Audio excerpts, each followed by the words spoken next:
Hello friends, nurture valley में आप सभी का हार्दिक अभिनंदन।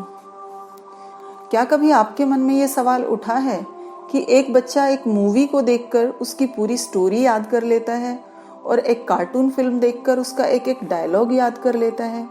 फिर ऐसा क्या होता है कि जो बच्चा 3 घंटे की एक मूवी को बिना किसी एफर्ट के याद कर लेता है, वही कुछ लाइन का आंसर याद नहीं कर पाता?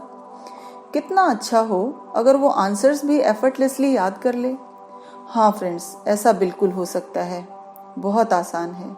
मैं life coach and memory trainer आज आपको बताऊंगी कि किस तरह बच्चे लर्न करें कि वे मूवी की तरह अपने आंसर्स भी याद कर पाएं और उनको लॉन्गर ड्यूरेशन तक अपनी मेमोरी में रख पाएं। तो फ्रेंड्स, मेरे साथ इस वीडियो में अंत तक बने रहें।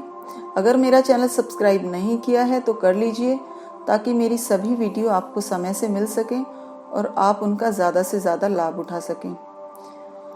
तो जब भी हम स्टडी की बात करते हैं, सबसे पहले बात आती है कंसंट्रेशन की, कि बच्चा या स्टूडेंट अपनी पढ़ाई पर कंसंट्रेट नहीं कर पाता।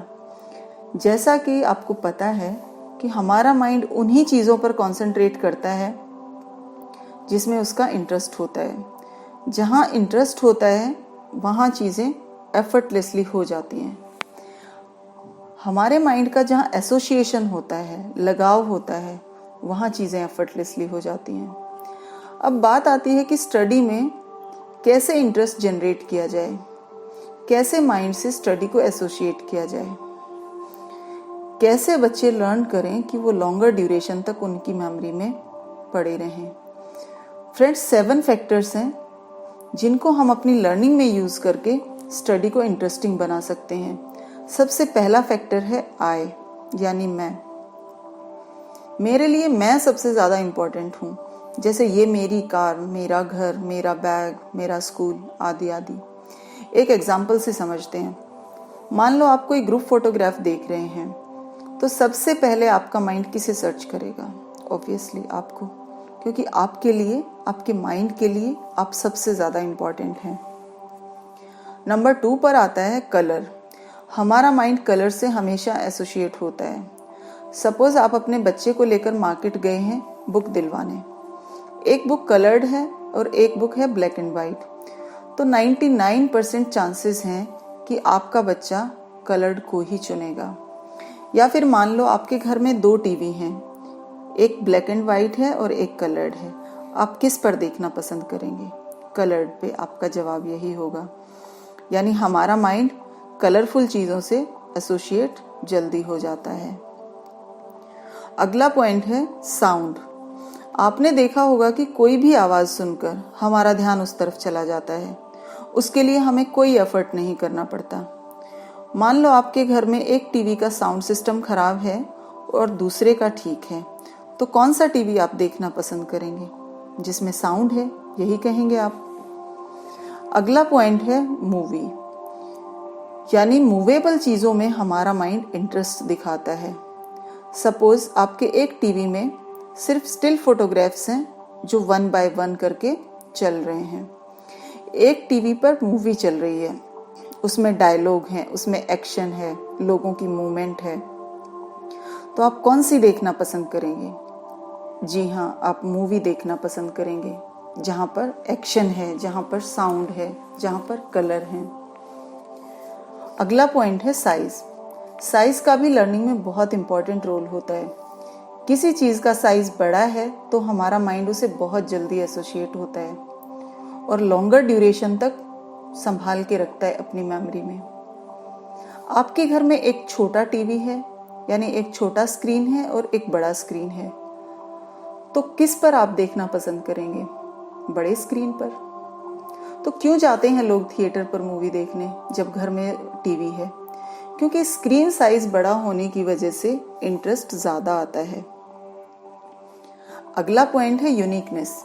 हमारा माइंड यूनिक चीज़ों को लाइफ टाइम के लिए मेमोरी में संभाल कर रखता है, फ्यूचर रेफरेंस के लिए, और उसको कभी नहीं भूलता। मान लो आप एक मैरिज फंक्शन में गए हैं, वहाँ पर आप दुल्हन को देखते हैं, बहुत खूबसूरत सजी हुई, लेकिन फिर क्या देखते हैं? उसके कान बहुत बड़े बड़े हैं या उसकी पूंछ निकली हुई है या आप देखते हैं कि आपका पड़ोसी कुत्ते के साथ नहीं शेर के साथ टहलने गया है, या आप देखते हैं कि कोई जेंटलमैन अपनी वाइफ का सलवार सूट पहनकर बाहर निकला है, तो क्या आप इन सब को भूल पाएंगे? नहीं, कभी नहीं, क्योंकि हमारे माइंड ने उसे फ्यूचर रेफरेंस के लिए संभाल कर रख लिया। इन तीनों इवेंट को हमारा माइंड कभी नहीं भूलेगा। अगला पॉइंट आता है known to unknown. Friends, studies बताती हैं कि हम 3 फियर के साथ पैदा होते हैं: fear of falling, fear of sound और फियर ऑफ अननोन। हमारा माइंड अननोन चीजों से हमेशा डरता है। स्टडी में तो सब अननोन होता है, धीरे धीरे हम नोन की तरफ जाते हैं। तो एक एग्जाम्पल से समझते हैं। मान लो आधी रात का वक्त है, आप घर में अकेले हैं, अंधेरा है, डोर पर किसी ने नॉक किया। उस इंसान का फेस पूरी तरह से कवर्ड है। क्या आप उसके लिए दरवाजा खोलेंगे? नहीं, यही जवाब होगा आपका, क्योंकि हम अननोन को देखकर डर जाते हैं। जैसे ही उसने अपने फेस से कवर हटाया तो आपने देखा कि वो आपका कोई रिश्तेदार है, तो आप उसके लिए तुरंत दरवाजा खोल देंगे। जब तक उसका फेस कवर्ड था, हमारे माइंड के लिए वो अननोन था, हमने दरवाजा नहीं खोला। लेकिन जैसे ही उसने कवर हटाया, हमारा माइंड उससे एसोसिएट हुआ और हमने दरवाजा खोल दिया। यही हमारी लर्निंग के साथ है, स्टडी के साथ है। जब माइंड की जान पहचान नहीं होती उन अनफेमिलियर टर्म्स से, तो वो उनको मेमोरी में घुसने नहीं देता, एंट्री नहीं देता, दरवाजे नहीं खोलता। क्योंकि एक मूवी में बच्चे को ये सारी चीजें मिलती हैं, तो हमारा माइंड, बच्चे का माइंड, उसके लिए डोर ओपन करके रखता है और चीजें एफर्टलेसली उसे याद हो जाती हैं। अगर हम लर्निंग में इन 7 फैक्टर्स को याद रखें तो निश्चित ही स्टडी स्टूडेंट्स के लिए बहुत आसान हो जाएगी। आसान ही नहीं होगी, बल्कि लॉन्गर ड्यूरेशन तक वो याद भी रख पाएंगे और स्टडी जॉयफुल हो जाएगी। तो कंक्लूड करते हैं। सवाल था कि बच्चे स्टडी पर कंसंट्रेट क्यों नहीं कर पाते, जबकि मूवी को वो एफर्टलेसली याद कर पाते हैं। बच्चे मूवी की तरह ही याद कर पाएंगे अगर इन 7 फैक्टर्स को लर्निंग में यूज किया जाए। तो ये 7 फैक्टर्स कौन से हैं?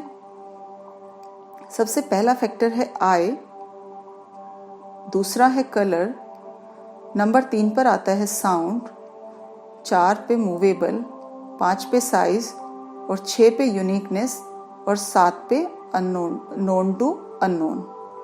तो अगर इन 7 फैक्टर्स को हम अपनी लर्निंग में यूज करेंगे तो चीजों को देर तक रिटेन कर पाएंगे अपने माइंड में। तो फ्रेंड्स, इन 7 फैक्टर्स को अपनी लर्निंग में यूज कीजिए, स्टडी को जॉयफुल बनाइए।